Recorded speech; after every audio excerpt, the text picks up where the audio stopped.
Yo，what's up？ 欢迎回来 Rider ATH， 我是阿豪 ATH。看到我身后这一辆最新小改款的 Proton Saga， 就知道今天终于来到它的试驾环节了啦。如果你们之前没有看到我对这一辆车进行它的外观还有 interior 的讲解的话，都可以点击我影片右上角这个 link 过去看一下啊。当然是在这个影片结束过后才去看啦，因为现在大家很期待的试驾环节终于来了，我们现在就来跟它进行一下。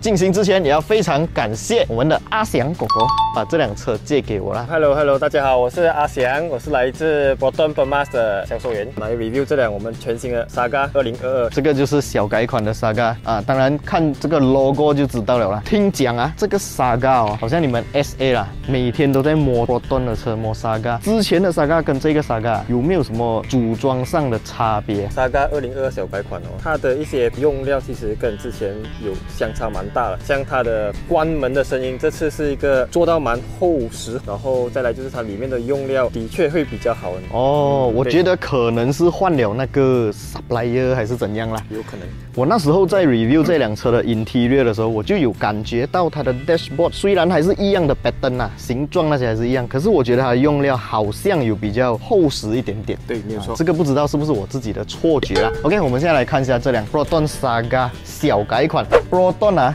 一定是有听到很多顾客的反馈，这个油门跟 brake pedal 的踏板呢，终于把那个距离调整到比较靠近了。你们还记得吗？之前啊，我有拍过一部影片，也是 Saga， 可是小改款之前的啦，我就有吐槽它的油门跟它的 brake pedal 距离太过远，你们也知道对吗？对。所以那个不是个案哦，那个是之前的 Saga 都是这样子啊。我以前也是 Saga owner， 我是 FLX 的 owner， 也是这样子。可是 Proton 真的是有聆听消费者的声音。这一次呢，这个油门踏板跟 brake pedal 终于改进了。还有一点就是这一次的后箱啊，它的尾门终于可以用这个电磁阀打开了。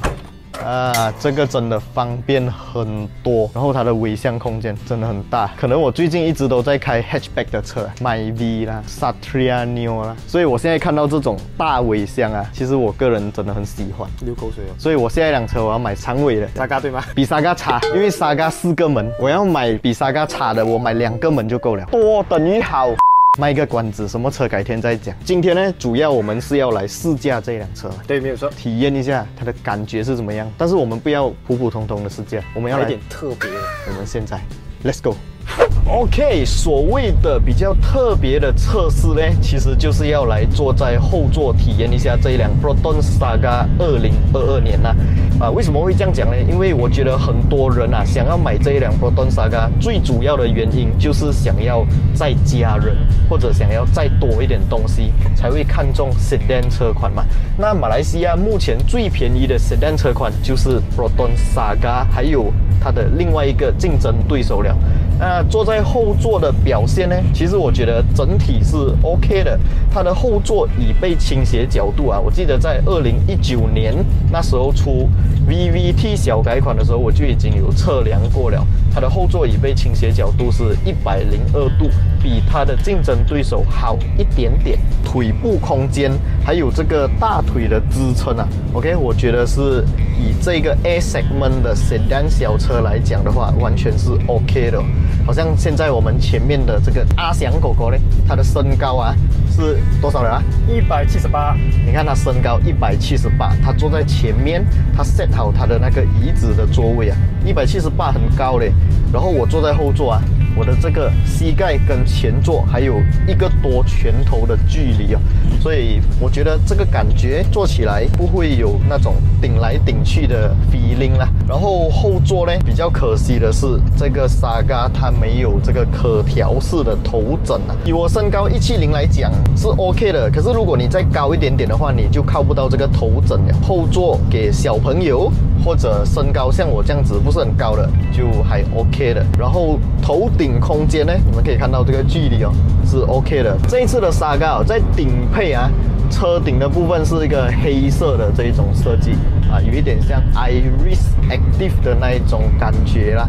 可是有一点我真的觉得非常的奇怪，就是你看到吗？这个 C 柱还有 A 柱是黑色，可是 B 柱啊是米色来的哦，这个是还有 stock 拿来先用一下是吧？OK， 讲回这个后座的乘坐体验哦，当然后座是没有 armrest， 没有 armrest 就没有的放置水杯在中间嘛但是大家这个放心哦，因为在它的门板方面呢，这边是有一个放水的孔，是可以放水瓶啊。OK， 相信很多我的忠实观众看到我讲它的后座啊，跟它的竞争对手做比较，就会有一个想法了，就是后厢空间表现跟它的对手比起来，到底哪一个坐起来比较舒服呢？相信很多人心目中都有一定的答案，但是我们要有那个实验精神，要去实验它，看一下这个 Saga 的后厢舒不舒服啦。我们现在 Let's go。OK， 现在就来到我们 Rider ATH 首次尝试躺在后厢体验这一辆车哦。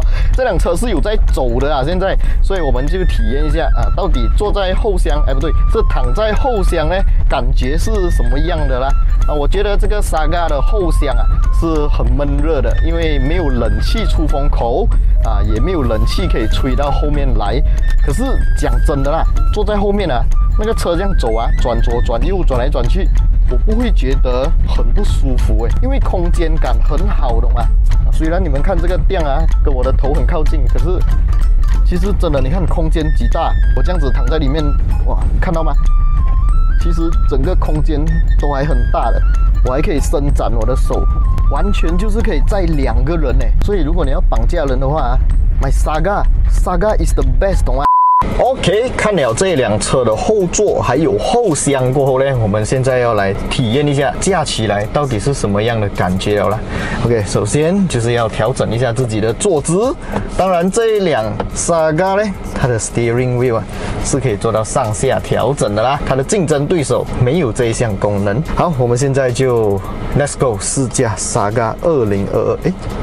哇，这个排档的感觉比我的 FLX 好很多很顺。以前 FLX 是咔咔咔一格一格，这个就很顺，而且不会很大声，几乎是 silent 的。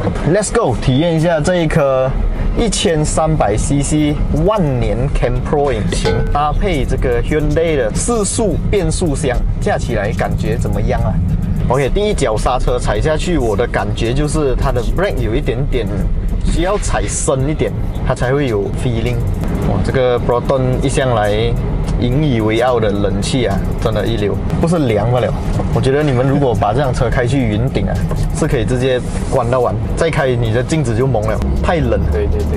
OK， 这个车油门下去的时候好像有一点点它的那个力来到比较慢但是不影响日常驾驶啦。然后毕竟它是一个 Auto 嘛，所以它在换挡的时候，那个换挡逻辑跟我平时自己手动去换挡，它还是会比手动慢那么一点点。所以如果你们喜欢开车有激情的话 ，Saga 目前是还有手动款Iris Persona 就没有了，剩下只有 Saga 才会有手摇版本。所以如果你们开车喜欢自己换挡的感觉，还是只可以买 Saga 了啦。OK， 然后整个椅子的乘坐体验，我觉得包覆性，它的那个厚实的感觉，还有大腿支撑都比 MyV 来得好。MyV 的椅子太过平坦了，所以我们坐起来会觉得好像坐在一个板凳上面，肩膀的支撑性也对足够我的 MyV 的是我的肩膀直接大过那个椅子了，在这里可以看到蛮明显的差别了。隔音表现方面呢，不知道为什么我感觉引擎声还蛮大声的，但是好像外面的一些噪音风声轮胎声，我觉得又控制得很好。所以如果 Proton 它在 Firewall 那边把隔音做好的话，可能这辆车就真的很安静了。这颗变速箱加起来它也是很 smooth， 对，可是它又不会在低速的时候造成那种 CVT 的拉扯感，那个 rubber band effect 我真的不喜欢。这辆车的 4AT 是完全不会有那种 feeling 我觉得应该是 Proton 为了把这辆车调教成比较家庭式就没有那种太过运动化的元素下去。对，如果你要那辆车换挡很快，很逻辑很快，是，然后很运动，这样你就失去了那个舒适的感觉。因为它还是属于偏向一家大小用的车，适合每一个年龄层的这个用户啦。因为它就是经济为主，所以它不能够把很多动力的元素然后动力的那种感觉下放到这辆车，所以它就直接选择以一个实用跟舒适家庭为主啦。OK， 今天的这个试驾大概就先这样子，我们就下车做一下结尾啦。Let's go。OK， 经过试驾了这一辆 Proton Saga， 相信大家都已经心里有数了啦。如果你们想要买到 Proton Saga， 刚好你们又是在 Johor Bahru 啊附近啊，都可以找我们的阿翔哥啦。他的联络方式还有他的 showroom 的地址，我都会放在影片下方。那如果要买新车，肯定就是要找他了啦。如果要买二手车啊、recon 车还是什么经典好车的话，都可以到 charlycars.com 上面逛逛一下。当然也要非常感谢 charlycars.com 长期以来的合力播出啦。今天的影片大概就先到这里，喜欢我的影片不要忘记订阅、按赞，还有分享出去，小铃铛要跟他度下去。我是阿豪 ATH， 我是阿翔，我们下一部影片再见啦 Goodbye。